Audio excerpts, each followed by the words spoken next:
All right, so I got a couple of G-Shock squares out here. You guys have seen both of these at one point or another in a video. This is the 5600E. This is the first square G-Shock that I bought. Um, and I think I paid about $60 for this at Walmart. $60 Canadian. $60 Canadian. And I said that it was really the only G-Shock you need, and to a point, I still stand by that. It's kind of true. But you may have noticed that at some point later I picked up this guy. And honestly, a big part of the reason why I like this one is as stupid as it sounds. And if you're into these kind of Casios, you get it. And it's the red stripe, man.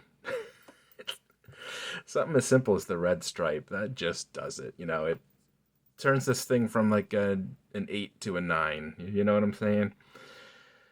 This one is normally about $120 Canadian, I think. I paid about 80 for it. I got a really, really good sale on this one, so I didn't pay much more. So this is a 5610, by the way. 5610, this is a 5600E.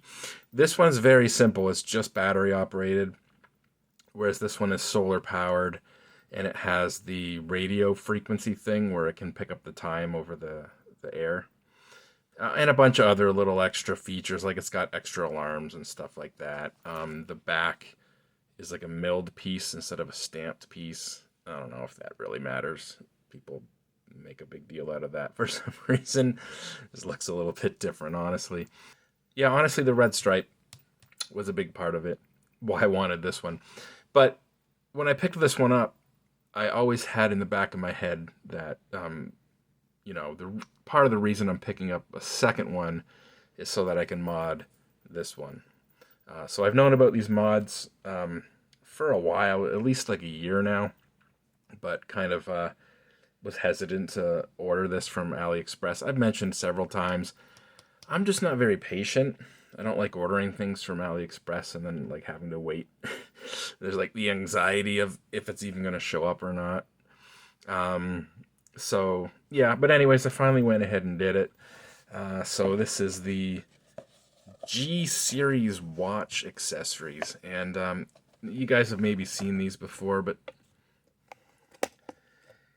these are metal, like cases and bracelets to convert one of these G-Shocks into like one of the metal squares. And I'm not sure exactly, like off the top of my head. I think to get like a gold G would probably cost me about $600 Canadian. I'm guessing. Again, I could be way off. I should probably look that up before I make videos, but nope. That's what I'm going to roll with. Yeah.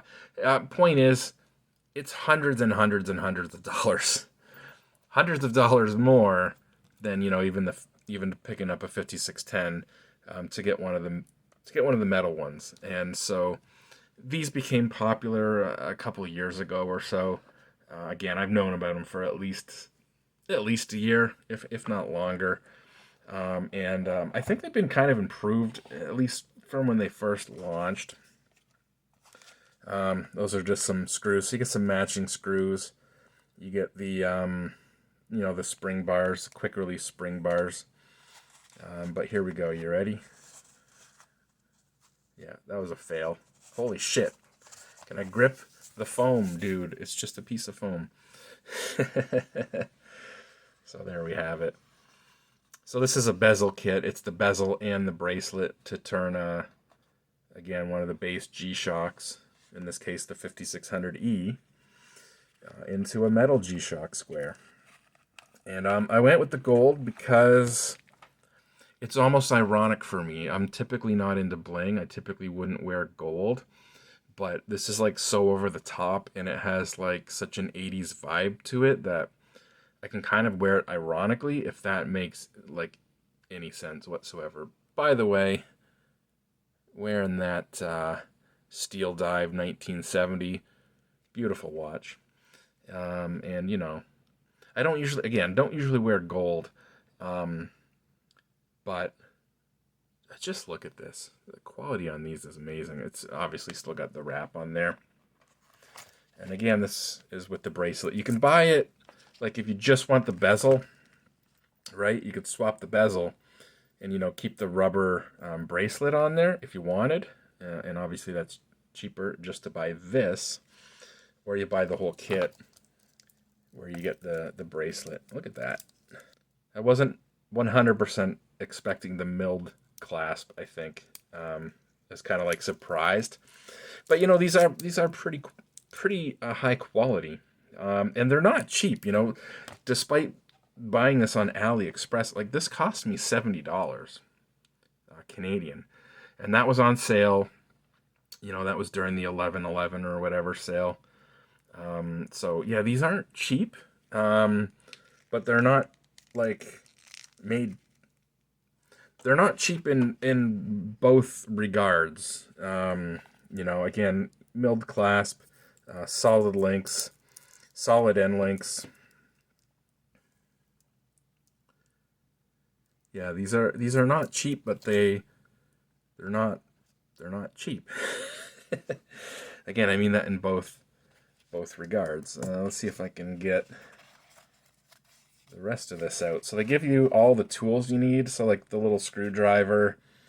Let's see, yeah, a little Phillips screwdriver. Got a little push. Or is that a flathead? They give you a flathead screwdriver for some reason. Maybe for taking out the links. No, because the links are pins. The links are spring-loaded. The links are held together with spring bars. So this would be the tool for like pushing the spring bars out to adjust the bracelet, and that's going to be to take the spring bars out. So to get the strap off, right? They give you quick release, as you saw. They give you quick release spring bars for putting this bracelet on, but to get the factory one off, yeah, you're going to need the tool. So they give you all the tools you need. The thing with this is it's really, really simple. There's 2 screws on each side here, right? So these four screws come out, and this bezel just pops off, and then this one just pops on in its place, and then the 4 screws go back in. And then the bracelet change is a bracelet change. Like, it really is that easy. There's not, you know, I don't even going to show the installation. If you really, really need to see the installation, you know, for some reason, just like go on YouTube and just Google metal G-Shock, you know, bezel kit or whatever, and get my knife out here. Jeez, this thing is like tough. There's several really good videos already, like on YouTube, on how to install this thing. But again, it's so easy to install. Like it's literally 4 screws. The bezel pops off. You pop the new bezel on. It's as easy as it can get. Now I'll show you this up close now, I guess, before I get fingerprints all over it, because it's gorgeous.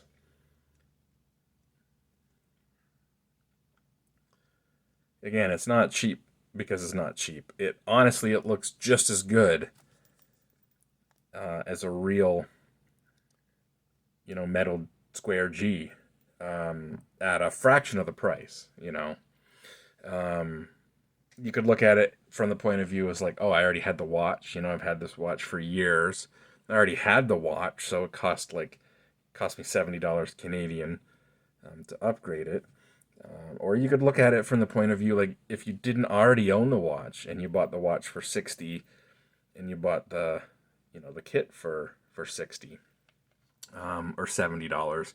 I think in the thumbnail I'm gonna say 60 plus 60 equals 600, because I don't know, that sounds cool.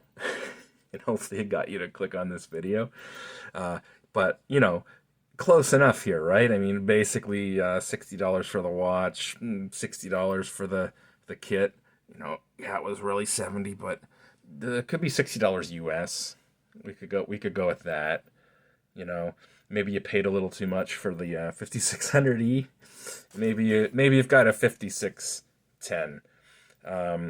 You can do this mod to either watch, but they are slightly. A lot of people don't realize this. The 5600E and the 5610 are ever so slightly different size. I know it's weird. I didn't believe it at first either.